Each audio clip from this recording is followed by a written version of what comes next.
property had at least 8 groups coming in. So Wow. they were pretty busy. And what was the conversation that you were having with them? Was it like, oh, yo, we already have another agent? I mean, what did that look like?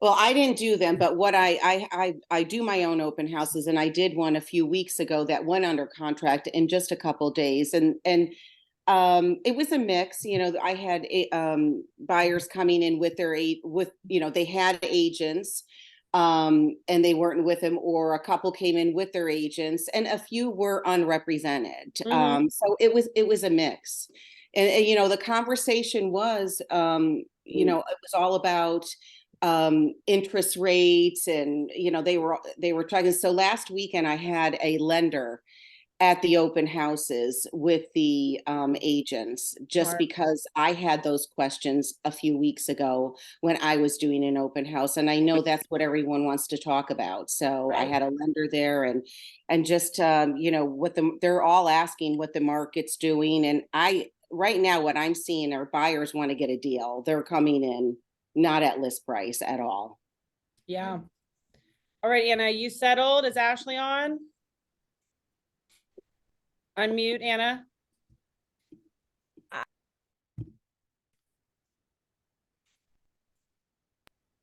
Okay, you're good.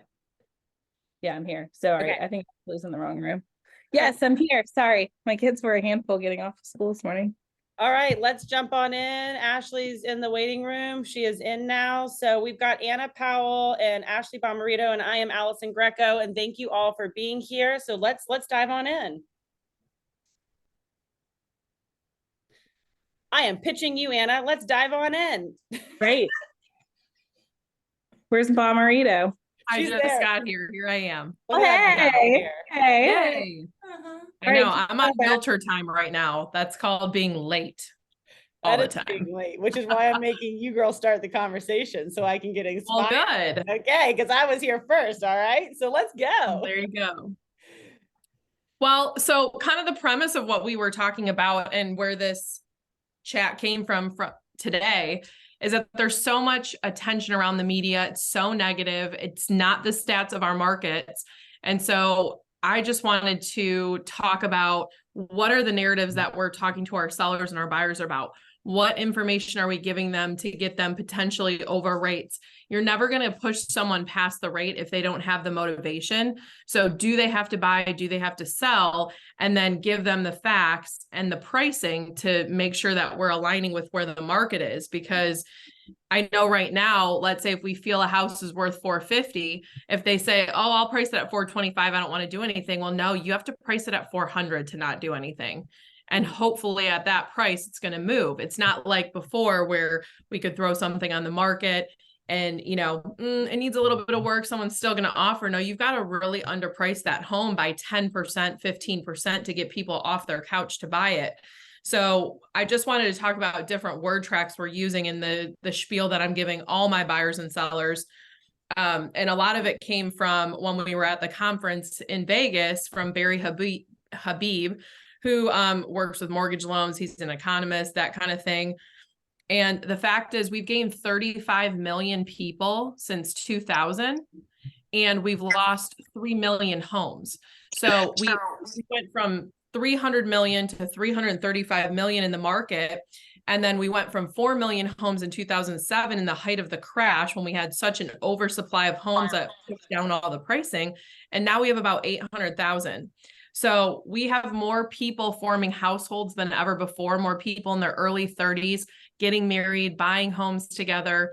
So when you look at where our pricing is, and this is what I'm telling people exactly like this, when you look at our pricing, we've stayed pretty even overall. Certain pockets, of course, will have downward pressure, but we just don't have enough inventory for all the people that need homes still. That's why we've seen the line stay fairly even.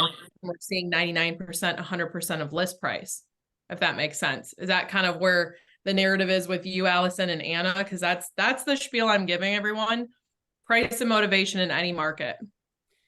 Yeah. So, before this market went crazy, and before COVID, we would always use our price, condition, location. That was everything that we would pitch to figure out where we want to I'm going to mute people that aren't muted. I'm sorry.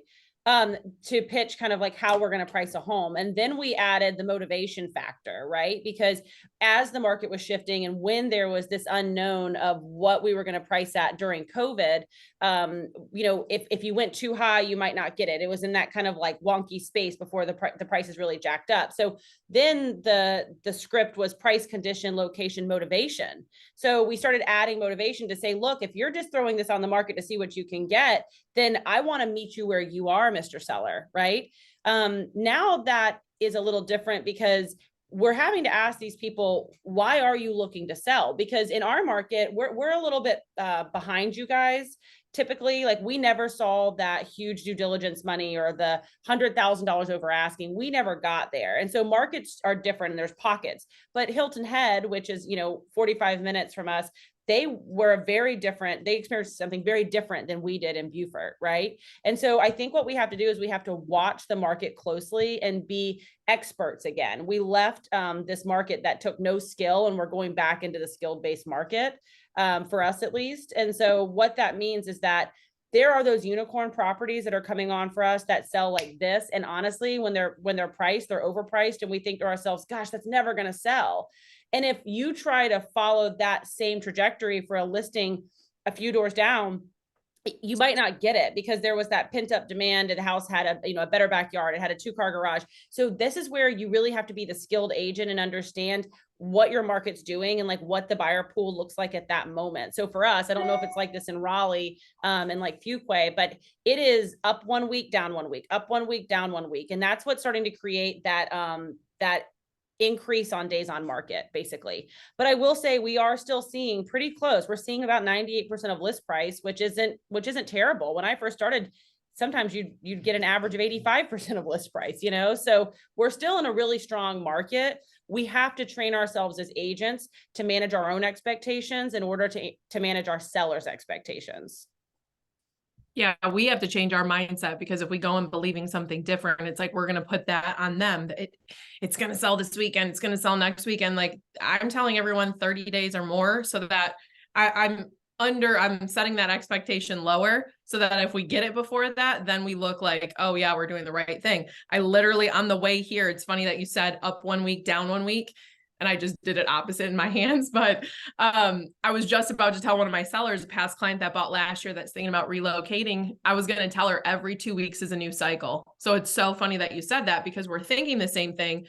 But if we all have kind of that same word track and where we're moving, you know, everyone's going to be better in this market because you're just going to have sellers that are sitting going, why is my home not selling? The neighbor just sold. They just listed. They have 2 offers. Emily has this right now with a property locally. I pushed, I was like, why don't you list it, you know, at 650? This other one came on, very similar size, similar layout. They had 10 showings and 2 offers. Emily had not had 1 showing of those 10 showings and she's literally down the street. So what is the cause of that? You know, we're trying to figure that out. I think it's shifting so fast that now if it's new, people see it. There's different algorithms because you do have to think a lot of this is based on algorithms on how houses are viewed online by the consumer and things like that. But we're the same way. You can have a house 4 doors down the road that came on in one of the down weeks. And then one of the houses that's very similar came on in the up week and it went gangbusters and nobody in that house looked at this house. I also think that that's a result of agents and buyers agents. So we are still order takers.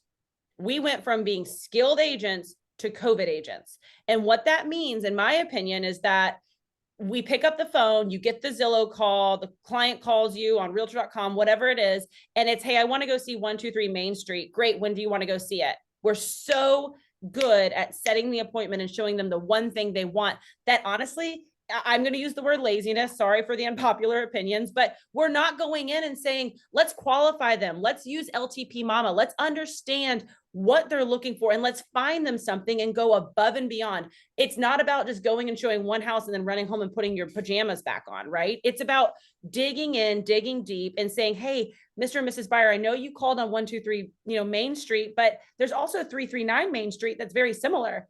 And it's been on the market for 45 days and we might be able to negotiate a little bit.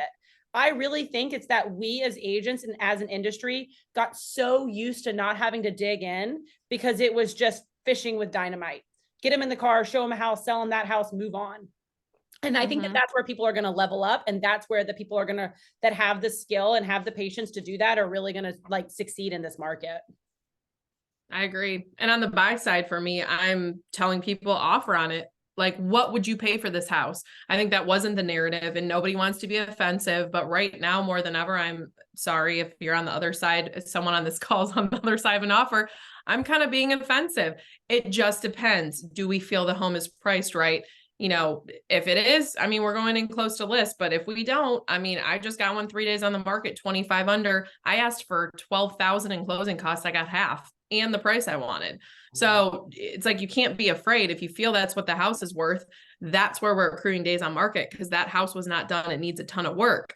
So should it have been priced where we offered? Probably would have had maybe multiple offers and pushed it up, but they were like, let's try this price. We're willing to take this one. So I think if you're on the buy side, you just got to ask your clients, what would you pay for it? And let's offer it. Let's be offensive, because you never know what the motivation is in this market, because people just are willy-nilly selling right now. They usually have a harder motivation, a harder line. They've got to get somewhere, divorce, death, birth, all the things. So I think there's a little bit more leverage for a buyer, still a seller's market, but there's a little bit more leverage for a buyer, knowing the people in this market are typically more motivated. Yeah, what I would say too is I think that that's where a lot of listing agents are going wrong. Is that if you know your client's why and what they're selling for and where they want to be, then you need to be having that conversation with the buyer's agents. We're not waiting for buyer's agents to just hit us with offers anymore. We have to follow up. We have to get feedback. We have to really figure out what the motivation of that buyer is and see how we can kind of reverse the situation and say, hey, you know, I know you didn't like the house at this price. What price would you like this house at? You really have to go back to that skilled market and understand how we can move the needle. Mm-hmm. And you were mentioning the D's. One of my coaches, Kara Mole, she's wonderful. She said, focus on the D's, diapers, diplomas, dating, diamonds, dogs, debt, downsizing, disease, destination, divorce, death, developments, and the last one, which is did not sell, which is expireds. Damn. Damn. Damn, that was a good list. Yeah, no, I agree. I mean, I think we sometimes get held up on the buyers or the sellers we have in our pipeline and trying to like keep working and keep working. It's like, just go find someone who's more motivated, especially right now. And I feel like there's a lot of people moving. And if don't know. we need to go find people that are more motivated, but our buyers and sellers are going to find agents that are more motivated too. That's what it boils down to. If you're not the most motivated person in this market, you're going to lose. This is not the market that we get to sit back and wait for the business to come to us. You've got to dig in and you got to get deep. I also just added the D's in there in the chat box for anybody that was interested. Do we have any questions? I know we're... David, can you mute? Go ahead. Can't mute it. Okay, there you go. Does anyone have questions or specific things? Because I wanted this to kind of be an open forum. Like, what are you seeing? Is there something that you keep getting held up on right now, or put it in the chat? Lori's got a question. I didn't. All right, Lori. She's like, no, I don't. No, I don't have a question. Oh, I'm so sorry. Does anybody have a question? Yeah, so we had 3 listing appointments in the last week and a half, and all of them are between $350 and let's just say $525. And every single one of them wants to list $100,000 to $125,000 over where the comps are. And at the end of the day, I mean, we talked round and round and round, and they're just like, no, I'm not going to give my house away. I'm not going to do this. Like, well, it's a great house. It's this, it's that, whatever. And we could not close that deal because we were so far off. And I would love y'all's just advice and opinion on that. Courtney, are we going on the same listing appointments? I'm a neutral third party because I'm not in your market. No, talk, please, Anna. I don't know if you follow Ricky Carruth or not. I'm a big believer in taking an overpriced listing. I don't care. Especially now with the shifts that are coming, I think, in how we do things. listings are gonna be the most important piece of your business. So if I can pick up a listing, and even if I have to throw a couple $100 into marketing on it, I am going to get a buyer call off of it that I can give to my team that we can go service. So I am a very big believer in take the overpriced listing, leverage it to grow your market share. And honestly, like what happens is that, like I always tell my clients, I have this script and I will tell them like, look, I'm here to service you. So if you cut the shiz and you tell me what you want to do, I can get you what you want. What we don't realize is oftentimes when we're walking into those initial appointments, they have a mindset that they need to still negotiate you to ultimately get what they want. So what happens is once that listing agreement gets signed, once they see what actually happens, a lot of times you'll find that like that motivational shift. If it doesn't, you just know that your multi-valued function in this is you've got to leverage that listing to place yourself into social media, to be able to use it to farm the neighborhood. And you've got to find the 4 other things that you can get from maybe not that commission check. But what I find is 85% of the time, like they're being harder on you in that appointment when they're trying to get that initial number than where they'll be 3 weeks from now. And I'd rather get the sale because someone's going to get it. So Ricky Caruth, I think, does a really good job doing this. I used to doubt this a lot in my own head. And he definitely was one that reaffirmed, like, take the overpriced listing. So I would tell you, call him back, say, look, we'll try it, we'll do it, and go for it. And again, if you've got the cash flow to know that you can put a couple $100 into the marketing piece of it, just making sure that you realize that like the outcomes are actually the market share, the buyers that you may pick up from it, the circle prospecting opportunity that you have in that neighborhood, and just focus on those things and let that commission check be a byproduct if they're being completely unreasonable. And I got a quick question for you on that. So do you tell them what you would list it at, or like how do you approach that conversation? Yeah, I mean, I've lost a listing because I told them that I felt like this price was too low and they went with an agent who told them too high. So I'm never going to not be honest. I'm never going to sit there and be like, oh, I think your house will definitely sell for this. But I do say a lot of times that there's a lot of unpredictability in the market right now. I have a hard time knowing how something's going to perform. I know that because we've listed stuff high and it's sold in a day, and we've listed things low and it's sat for 4 weeks. That's not an untruthful statement. Like, I don't know how your house is going to perform. Like someone just said, I feel like there's a lot of shifts week to week to week. And so I will give them what the comps say. I will infer, that we may be able to shift up or down. I tell them that, in all fairness, this is one of my favorite scripts. If I know average days on market is sitting around 19, 21 days, I'll tell them, look, it should take me 19 or 21 days to sell this at the correct price based on what the market's sharing. So if we go under contract in 2 days, we might have been a little low, and we didn't drive that price up. So I'll just use some of that ambiguous language on timelines and ranges to make sure that they understand that, like, I don't completely agree with the number that you're at, but that I'm willing to give you that opportunity to try. We couldn't do it, I believe, when days on market were a killer, but days on market aren't killers right now. So I'm willing to roll the dice with them. But I usually have a strategic plan of, look, we're going to meet in person on day 14. We're going to meet in person on day 28. We're going to have phone calls on these 2 Fridays in between. And I think if you set the expectation up front that you're going to be open and communicative, like, they'll take the price drop because you've been doing your job. I think the other thing is like, you have to understand their why at a high level, because you have to pitch into their pain a little bit.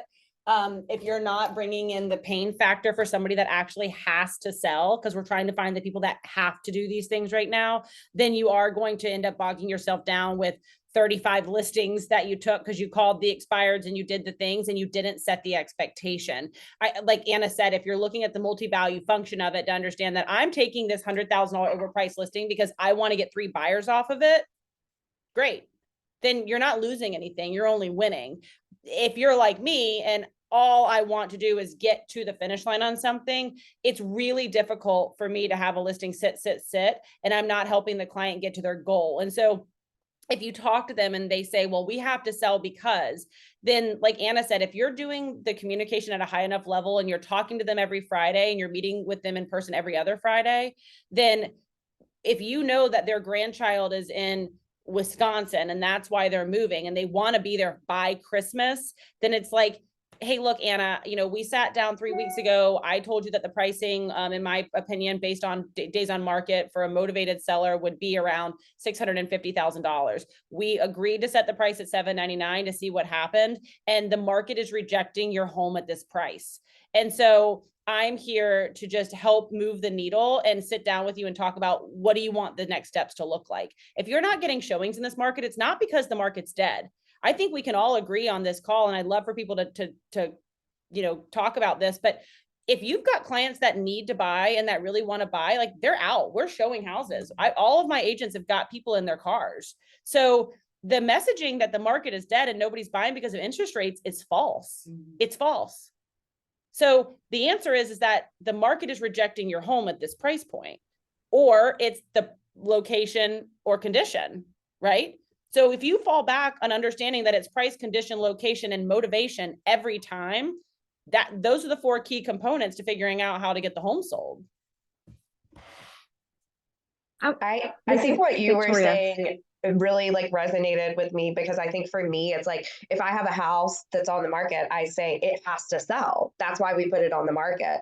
And shifting your mindset just a little bit, just to say, okay, maybe that's not the goal with this listing, and maybe their motivation is simply not there. I really like that, and that helps me change my mindset. So Courtney, real quick, on those ones, let's say 350, are they saying I want to price it at 450? And what was the justification after you showed them the comps? They just said, I mean, I've owned this house for 2 years. I mean, I know what it's worth. It's, I've watched the neighbors' homes that are 500 and more square feet and blah, blah, blah. And this particular house, the lower priced one, the renter has smoked inside the property.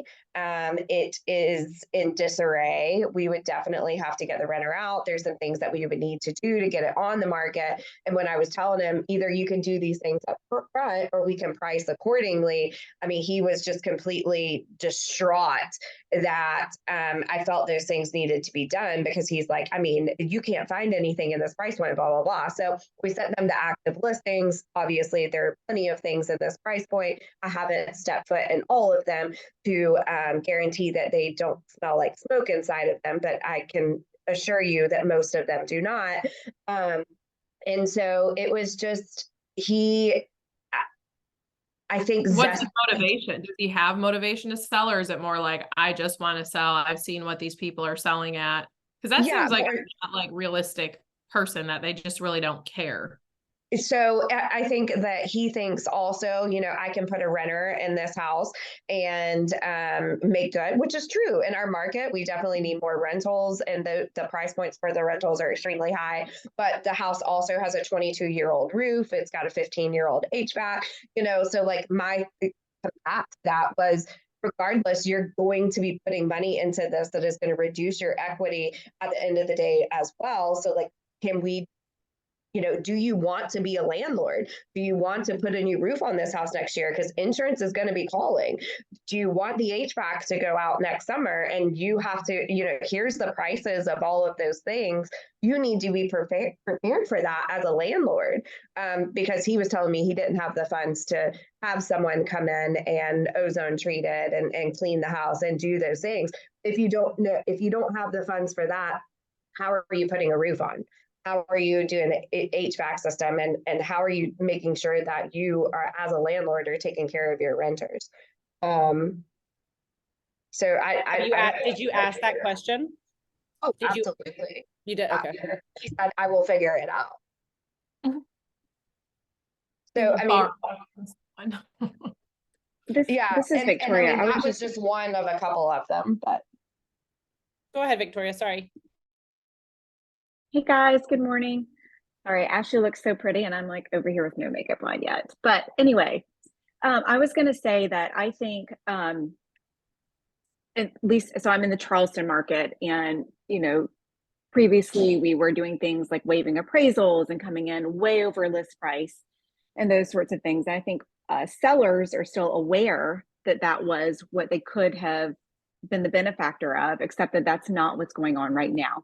Now with interest rates, buyers can't waive appraisals. We don't typically have the cash to make up that gap, those sorts of things. So I think that I love what Anna said, take that overpriced listing. But when you reconvene, I love the idea of bringing in a neutral third party, having an appraisal done, and letting that guide you. I have a corporate sales background, and there were plenty of times where I knew the answers for my clients, but because I was in the sales position trying to sell them something, I always found it really helpful to bring in like a product manager or a product expert. So even though I knew what they knew, they felt neutral in the transaction. And so I think that sometimes it feels less emotional to hear what an accurate price would be from somebody else. So that would just be, you know, maybe at that 3 weeks when you reconvene to reprice, bring in somebody like that. Would you use a licensed appraiser there? Because I hate a licensed appraiser, so it's against Yeah, everything. you know, that's a great question. And I don't know that it has to be like a licensed appraiser, but I think that somebody who can act as an expert in appraisals is the key there, right? It's a neutral third party. You're taking the emotion out of it at that point. And then you're also saying to them, like, a buyer's not going to waive this appraisal. So this is where we are going to be. So what is an accurate price? So rather than me trying to say what I think it should be in my opinion, even though the appraiser and I are going to essentially come up with the same thing, I think there's the benefit is that it's not me, right? So in some cases. Two thoughts behind that that are free options just to consider, because sometimes it's a challenge to get the buyer or the seller to pay the money. One is lean on your people and bring a group of agents through prior to listing. Say, hey, I've got a great group of people, and they don't have to be with all EXP. It could just be friends that you've got, and say, we're going to do a private showing, and we're going to have feedback forms, and you're going to let other people write their opinion that they can see, and you're not the bad guy. That's one option to really lean on your other colleagues. Another one that used to be very helpful, and we've gotten away from it because we've left the skilled market, right? We never really had to sell anything for 3 years. It just sold itself, was third-party stories.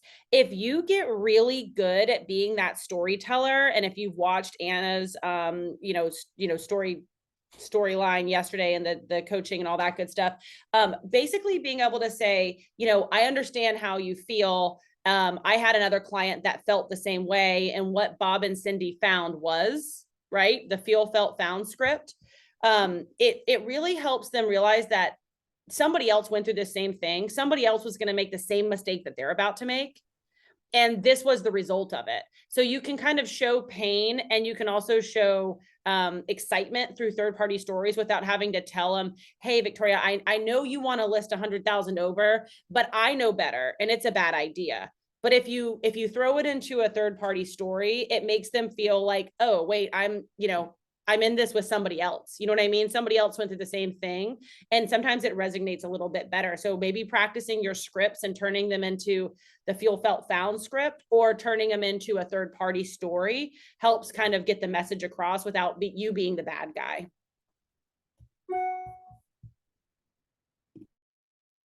Yeah, I agree with the third party story. I tell an appraisal story all the time where, my parents were doing a cash out refi, and they had, because of the price point, they had to have 2 different appraisals done within 30 days of each other, and they were $300,000 apart. So that's true. And that's why when Victoria, you were mentioning that, I was like, oh, but is it going to be an appraiser? Because I don't trust appraisers when they don't have contracts, because I think they behave differently.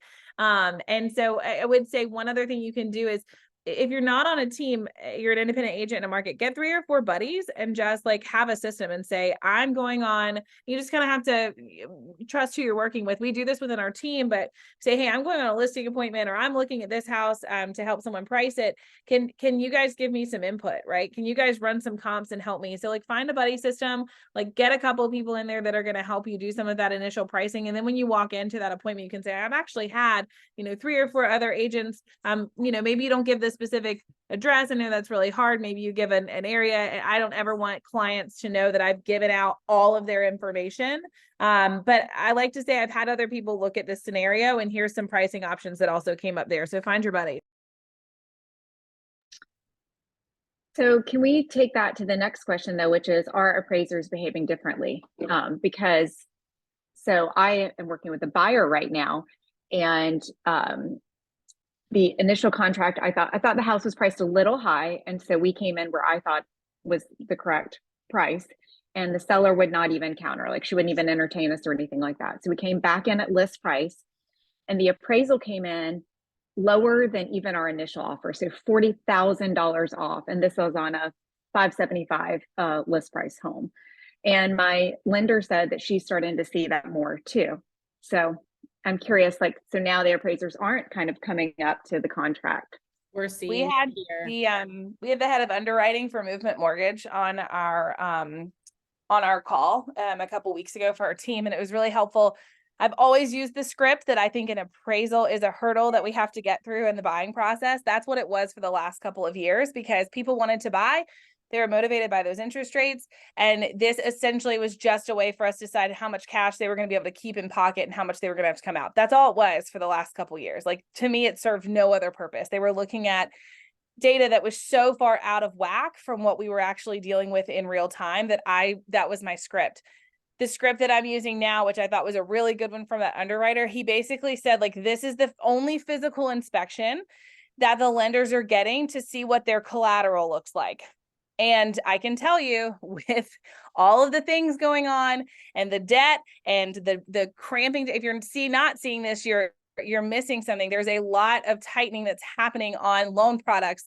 They're trying to bust out some new options, but overall, like, it's gotten harder to get money. And this is the only physical inspection they're having, and they don't have the pressure, I believe, from the market that's causing them to do. I think they can do what they want. I have one right now. I have no doubt it should appraise where what we have the offer in for, but we have it slightly over list price with seller concessions. And I don't want to be worried about it. I shouldn't. I know what the house is worth, but I'm still worried about it because I don't think the appraiser feels that pressure to make that number work. I do not think that they're third party impartials. I think that they are part of the process. Anna, repeat that. This is the only collateral the lender will have. This is the only physical inspection that the lender will have of the collateral, right, against the loan. This is the only time they're going to have any physical inspection of that property.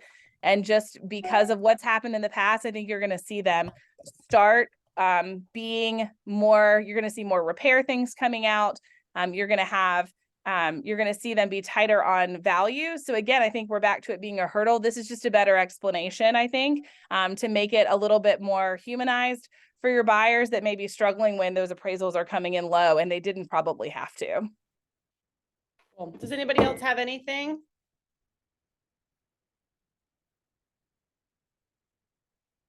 Okay, well, next week we have Lauren Fawcett next week, correct? She's going to come on and talk about the benefits of staging and what that looks like and how it's affecting our showings, our days on market. She's going to really go into a lot of the NAR stats on what that looks like. It's changed a lot. I don't know if anybody used to stage back in the day and then stop staging because of COVID, because the house was going to sit on the market for 2 minutes. It wasn't going to sit on the market for 2 months, right? And so I think we're getting back into that understanding of the motivation and the condition of the home and how it shows. And so next Wednesday at 8:30, we are going to have Lauren Fawcett come on. She's going to share a lot of really good goodies. She's going to share her whole packet on what they're doing in their listing presentation. And she's just amazing. So we really hope that we can see everybody next week at 8:30, same place, same link. We'll make sure we get it out there. And we'd also love feedback. If there's anything that you guys want to hear or talk about, let us know and we will make it happen. I think there's two things that we kind of missed going over that I just wanted to go over, which is one is how are we getting buyers past the interest rate? Getting past, I guess, again, it goes back to motivation and where's their budget. And then same thing on the seller side, like, is now a good time to sell? I think, I like to try to dig in and go, what's tangible? Like, what are we hearing? Like, what are people asking? And I know that's a big thing on our team, and it's a big thing for anyone. Like, how are we getting past that? Are you guys doing, 3-2-1 buy downs? Are you doing 2-1 buy downs?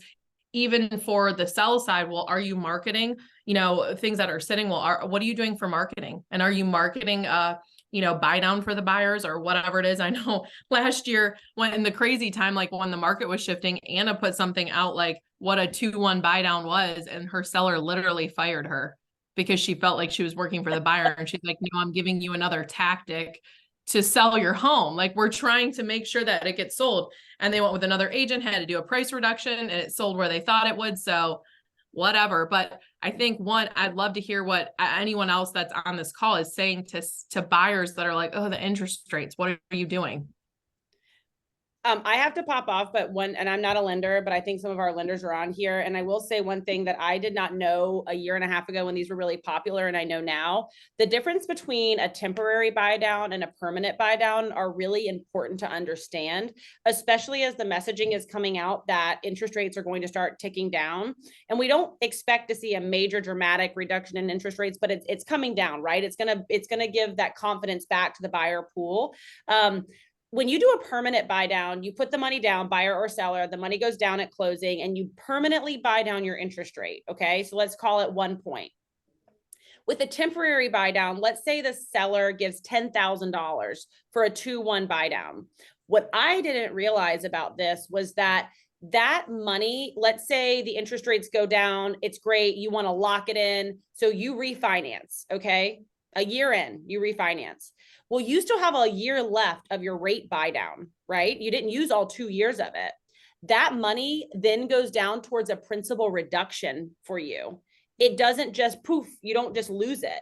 But if you do a permanent buy down, which is more expensive, you do lose it. So let's say you do a permanent buy down, you close right now, and we wanted to save ourselves 1 point or 1%. And we do the buy down, we're good to go. Well, then let's say that Q2 of next year, the interest rates, they do what everybody's expecting and they start coming down, down, down. Well, now that interest rate is lower than where you had it and you had bought it down to. If I refi, I lose that money that I put down or that the seller put down for me. But with a temporary buy down, if I refi out of that buy down before the time frame, I get that money back as a principal reduction as the buyer.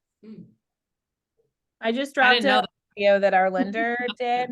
If you don't have this in some of your drip campaign, like go to your lender, like you don't have to cut it so professionally. You can do it on your phone.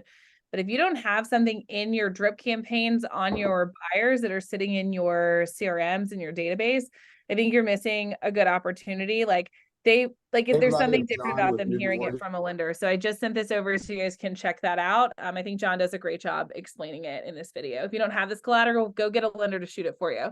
They'll do it because they want to be in your advertising. And then the other one would be sellers. Like, should I wait till the spring to sell? Go ahead. Oh, go ahead. Can I just share one little quick statement that one of our coaches actually shared with us? Because obviously sometimes you need to be careful going down that road. Like, I always recommend trying to bring in the lender, right? So just one simple statement that she had shared is, if there were a financial advantage to buy now rather than waiting, would you want to know more about that? So I feel like it's, kind of a leading question, right? Of course, anyone should want to know more about that. And then you can loop in your lender at that time instead of just trying to objection handle immediately. It's also a great hook for the intro to an email. That's a great hook for a social media post. If there's a financial incentive to buying now, would you want to know more about that? Sorry, go ahead, Ashley. What was the next question? Oh, Brett just put in there. I did too. The next one was the sellers. Like, a lot of people are saying to me, like, should I wait till the spring? Should I wait till next year? Is now a good time to sell? What's your response to that? My answer is, I don't know. My nitty gritty response is this. If I'm sitting in front of somebody and they say, well, we don't want to put our house on the market right now. We want to wait until next year. We think it's going to be a better market next year. If you understand why they need to sell, the probability of them getting a sale now is very, very slim if they're not on the market. So if you're not on the market, people don't know you're willing to sell and you're not going to get a sale. So you can wait all day long. We could also be in a worse market next year, right? It's like trying to time the stock market. You don't do it. Just get in. So if you want to sell, do it now. It's a great time to sell. Again, there's people out there that are ready to buy, but they're not going to buy if you're not, positioning yourself correctly. What do you say to, I was going to say, like, this is for a little, holidays? sorry, go. Sorry, go ahead, Anna. No, I was just going to say that for those of you too that have an exclusives like we do within our firm,